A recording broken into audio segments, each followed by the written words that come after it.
everyone. Welcome to our last session for this week. We have made it through this week. If you are joining me via YouTube or you're going to watch this later, hello and welcome to my session. I hope you are ready for a productive accounting session. I just need to quickly open the right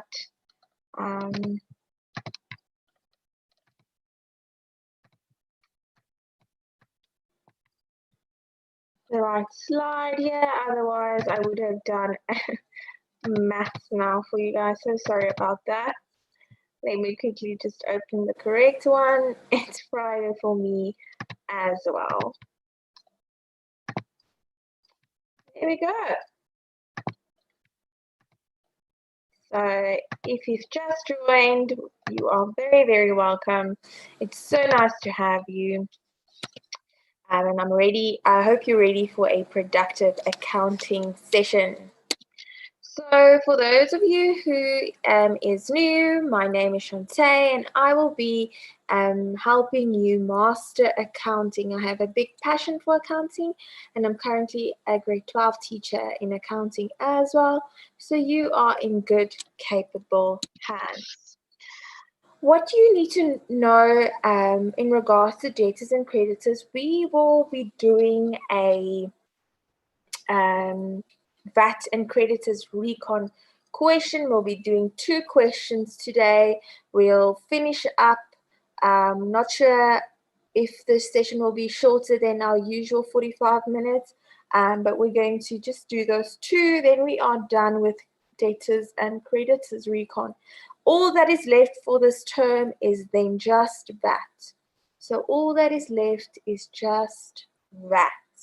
So that's what we will do next week. We're going to finish that and tackle that. If you have any questions or you want any material that I've done, please go to www.africateamgeeks.co.za or follow us on social media. If you have any questions, any queries, please don't hesitate to contact us at www.africateamgeeks.co.za. All our information you will need will be there as well. Okay, let's get started.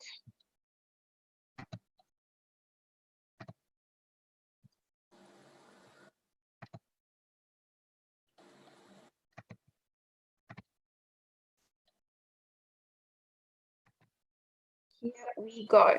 So we had a look. Let's just quickly recap on what we've done. So we've had a look in the beginning of the week on the theory of debtors and creditors, why we do reconciliations. We did bank recons as well. And then we had a look at setting up a creditors and debtors recon statement. We also asked some questions, made some corrections.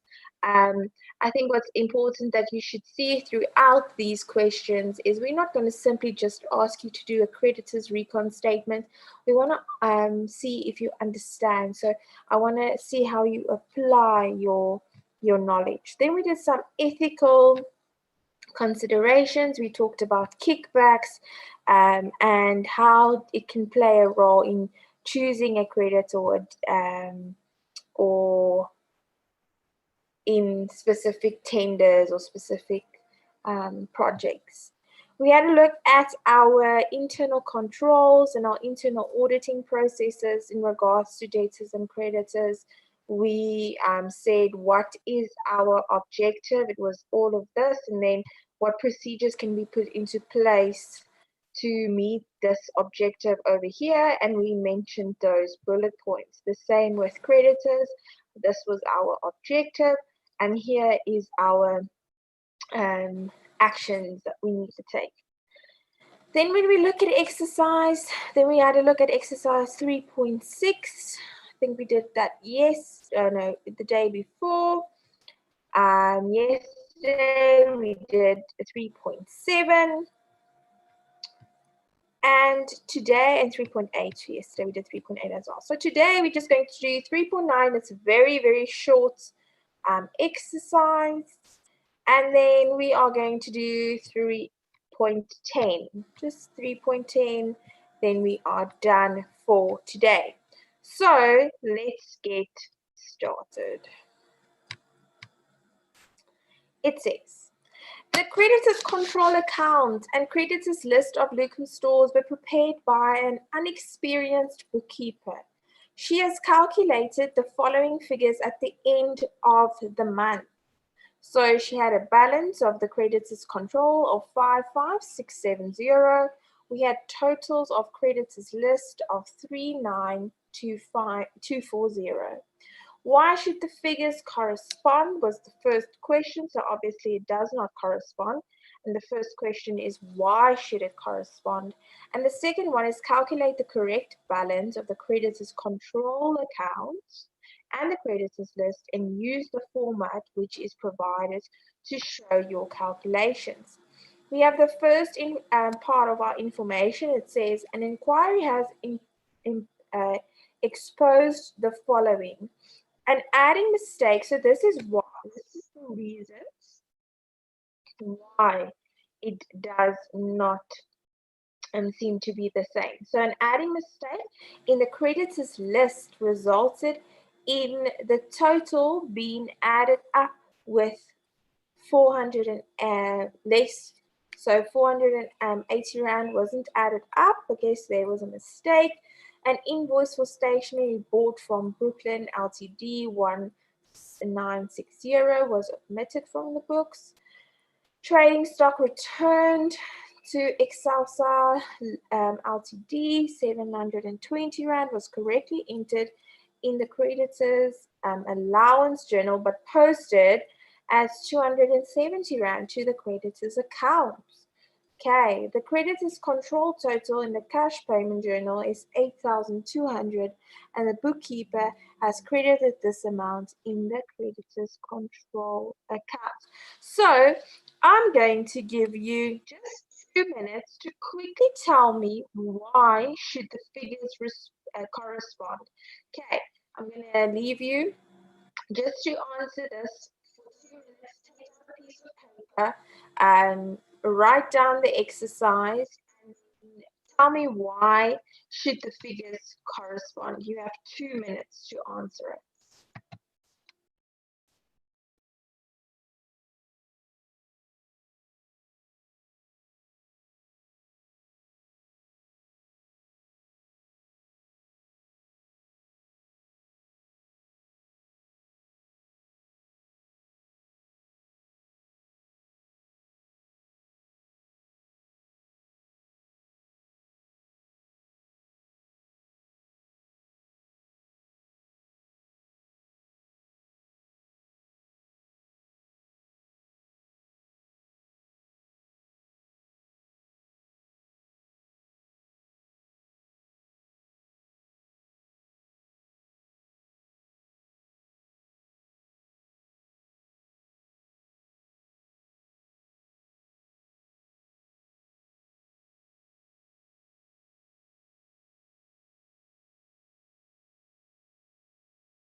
Okay, guys, so let us have a look. What did you say? What did you say? Why should the figures correspond? Let's go to the answer. It says the creditors account, control account, and is a summary of all the individual transactions in the personal accounts of the creditors in the creditors list.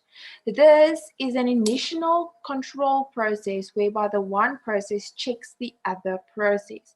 So I don't know if you can go back to your grade 9 and 10 knowledge. So back up a bit in your memory bank and quickly think about it. So we what happened is you have a um, debtors ledger, right? That for each individual creditor.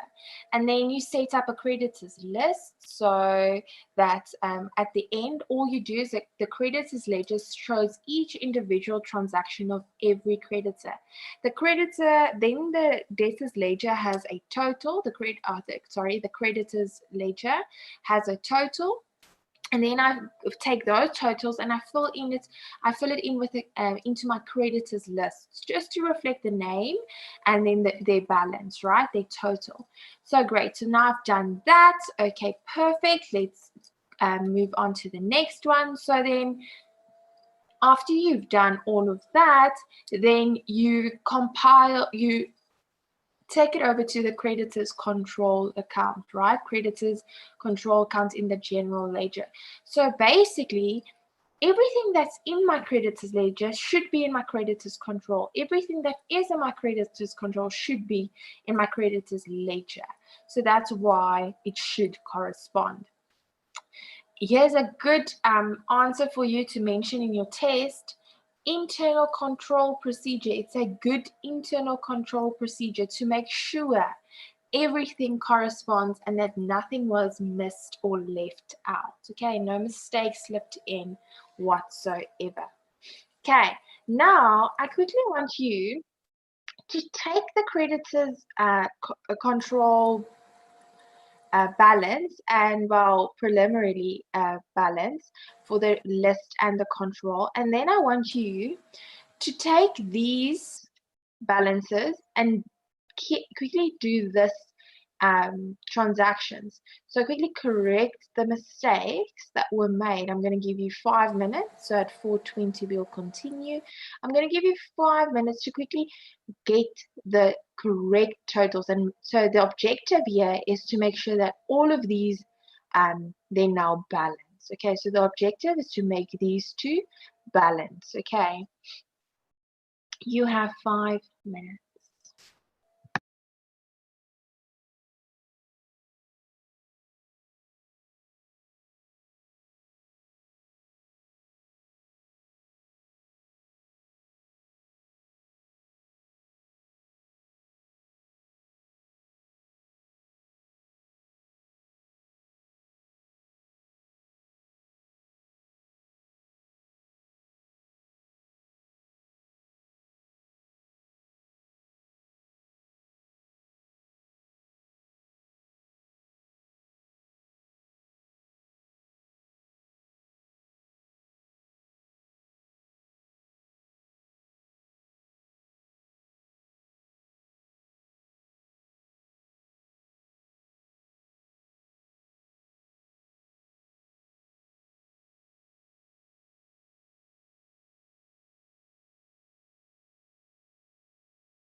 You have 1 minute left.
Okay, guys, so let's have a look.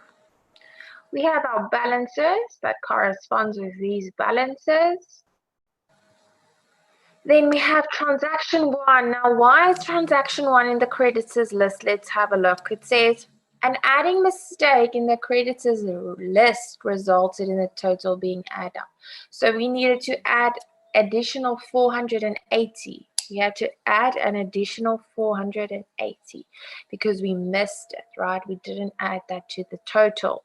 Transaction two, an invoice for stationery bought from Brooklyn. One limited 1960 was omitted from the books. So when we omitted from the books, we didn't take it in entirely. We didn't take it in entirely. So you should then say transaction two should be in both. Okay, we should add in both because we bought on credit, right? We made a purchase on credit. Transaction three, the trading stock return to Excelsa was obviously made a mistake. So I then entered 270 and I should have entered 720. Okay, so that therefore you just say we minus 450. That would be the difference between 720 and 270, and you returned more than this 270 that was actually recorded. So that's why you have to minus it. The creditors control list, the creditors control total in the cash payment journal is 8,200. The bookkeeper has credited the amount in the creditors control account. So obviously that was a mistake. So you have to take it out and then actually account for it correctly. So you have to reverse it. So that's why it's times two, because you firstly reverse the transaction and then you actually correct the transaction, if that makes sense. So you reverse it and then you actually do it. See, that's how we add it in. And then our objective was at the end of this exercise to get my balances to agree, and we did that. So we know we are happy. Okay, 3.10. You are provided with information relating to park furniture. The financial year is 28th Feb. Okay, so that's important. A new credit manager was appointed in the beginning of our financial year. Okay, so here we know some mistakes might pop in because he's new, not because he's inadequate, but it is his first time. So obviously he might not know the business as well as he should. Okay, 3.10.1. How can the preparations of a debtors collection schedule and a debtors age analysis assist in controlling debtors? Now, we've done this a million times, so I'm sure we will be able to answer that correctly. 3.10.2. Refer to information 2 below. I will go there now. Calculate the expected monthly collection of credit sales from March 2015 for inclusion in the debtors collection schedule. Total sales of the year ended 28 Feb 2016 is expected to increase to 960,000 rand. The balance of the debtors control account was 425,500 on 1 March 2014. The beginning of the financial year, we had 83500. And at the end of the financial year, calculate the average debtors collection period in days. This is an excellent question because it actually integrates your ratios as well. So definitely a good question. 3.10.3.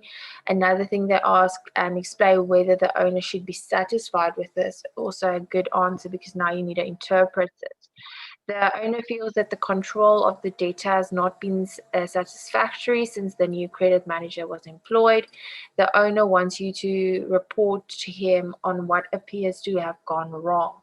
Refer to the debtors age analysis and debtors control account. Okay, explain 4 points that you would include in your report. You must quote specific information from the age analysis of debtors. 2 points and 2 points regarding the debtors control account to support your answer. Then we have a newspaper article. How will these regulations influence park furnitures in granting of credits on clients? Then we have a credit limit terms. These are, we have a data credit limit of 15,000 Rand each, and they are expected to settle their accounts within 30 days. My sales and collections for the year were as follows. Okay, we have a debtors age analysis, debtors control accounts, your newspaper article. So, first up, let's do 3.10.1. How can the preparation of a debtors collection schedule and a debtors age analysis assist in the controlling of debtors? So I'm going to give you just a minute to quickly complete this specific question.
Okay, guys, let's have a look. Our first answer. Debts control schedule. It estimates future receipts from debtors. So to see maybe I'll receive this which would help me with budgets, which would help me with forecasting and with my cash flow. Also making sure that I don't overspend. And that my cash flow would be fine. Ensure that debtors are kept to terms of their accounts, so making sure that they are kept to their 30 days. Can act in advance when debtors do not keep their credit terms, so you can actually have a good control over debtors to see this person is not keeping to the 30 days. And you, like we said, we can compare our budgets to our actual figures. Then a debtor's age analysis is an effective method of credit control. This is always a good thing to say. Bad debts can be minimized because there is effective control. Actions can be taken against debtors who do not adhere to the terms, so you can charge interest, you can take legal steps, you can send more statements, and decisions are made based on the debtor's age analysis. So making sure that my decisions are based on, I can make decisions based on my age analysis. Next up, 3.10.2 refers to the information. 2 below, calculate the expected monthly collection of credit sales for March. Here's information 2. Okay, so what should you do? Let me zoom out a bit.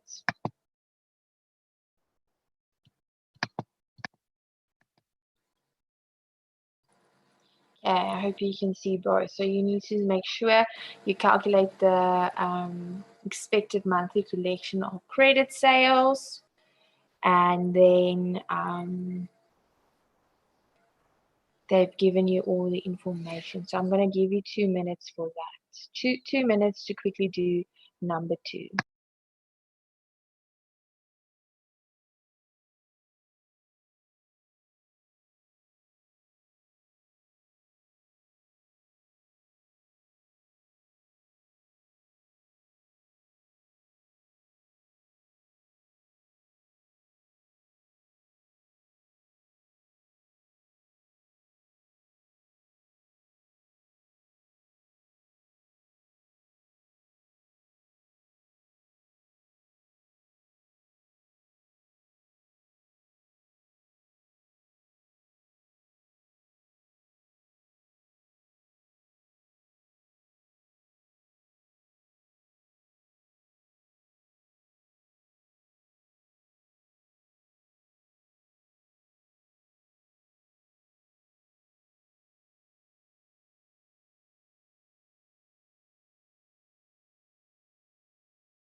Okay, let's have a look. So you had your credit sales. it says 25%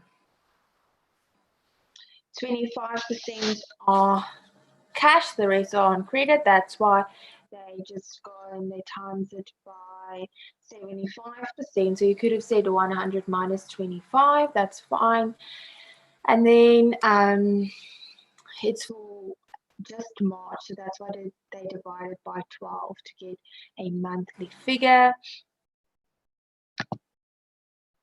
Our next one is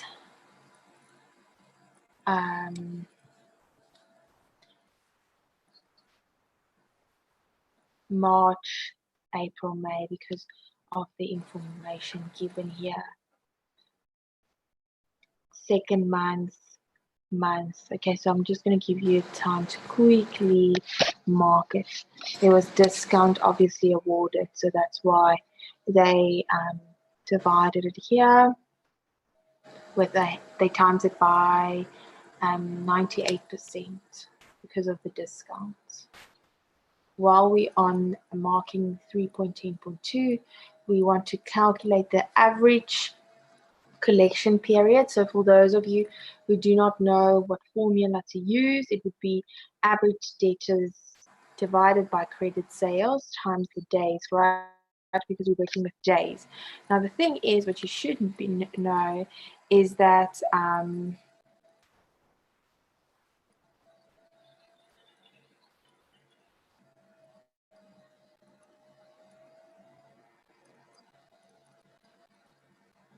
what you should know is that if I want days, that's why I'm timesing by 365. If I want months, I'll times it by months. Okay, average debtors, that's why they times it by a half, because they want average debtors. And then they get, so every, let's say 37th day. So the debtors come and pay the debts every 37 days. So if the owner wants, why is the owner not satisfied? Because the credit terms are 30 days, but they take 37 days to pay. So obviously there isn't any good credit management on that. It was expected that some debtors will pay within 60 days, but still a lot is in arrears. Okay, so that's how you make sure that you can conclude and make a conclusion regarding the days and give the correct answer. Now explain 4 points that you would include in your report. You must quote specific information from the age analysis. So the owner feels that the control has not been satisfactory. Now, if we look at the age analysis given to us, you can see that there's a lot of outstanding debtors, right? Have a look here. A lot. So we wanted them to pay within 30 days, but they didn't. So this means we have a problem.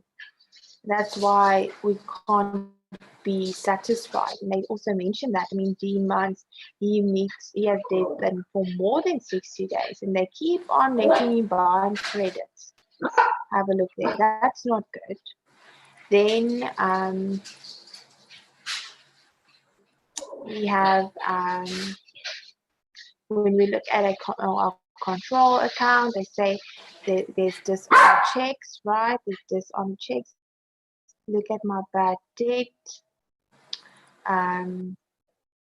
There we could see my dishonor check. That's what we look at in terms of my dishonor check. The check basically just bounced. That obviously there were bad debts, like I mentioned, that you speak about credit worthiness. Always refer to credit worthiness. The debtors discount is 3,000 Rand, and that's 5.7% of sales, which obviously means that too much stock is returned by debtors. Why is that? They need to be investigated. Any other relevant answer would also be fine. Any other relevant answer would also be satisfactory. Refer to the newspaper article. How would these regulations influence park furniture granting credit for clients? So let's quickly have a look. We have 5 minutes. Sorry, that's why I rushed the last two. so we can get to this one. In June 2007, the government introduced a new law, the National Credit Act, which stipulates strict requirements before granting credit to any customer. Legal expert Vico Stein said the NCA was designed to save customers from themselves. Before the implementation of the National Credit Act, many businesses could do exactly what they wanted to do. They were actively encouraged customers to buy on credit in order to increase the sale volumes of their businesses. Now they will have to apply reasonable and responsible measures before allowing creditors to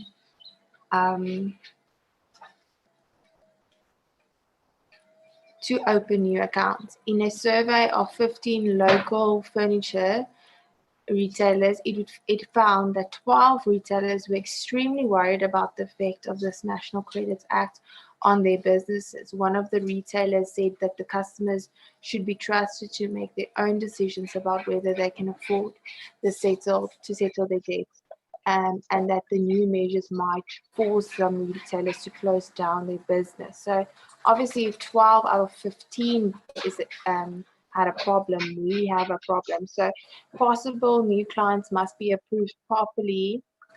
That will decrease bad debts in the business. So that's obviously a good thing. That's a positive thing, because I'm not just awarding credit left, right, and center. I'm actually having a look, can these people physically pay me back? Can they physically pay me back? It is easy to deceive clients because the National Credit Act is there to protect the people from themselves, making sure they actually have the money to pay their debts.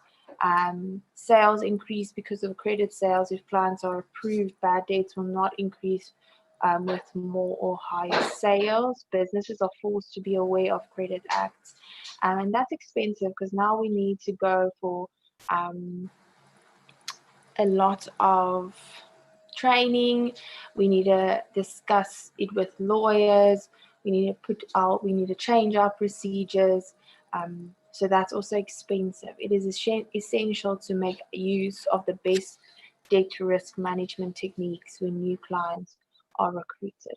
So all of these, you could mention any two, and if anything else you mentioned were relevant, I would mark that correct, but it has to be relevant. And the thing is, to get marks in matric is you can actually mention anything. It has to be relevant, related to this question. But if you can provide me with a suitable reason for your answer, and the reason seems valid, then I can give you that answer. That concludes our session today. Thank you so much for joining me. It was lovely to help you and to be with you. I hope you have a great day. Bye-bye.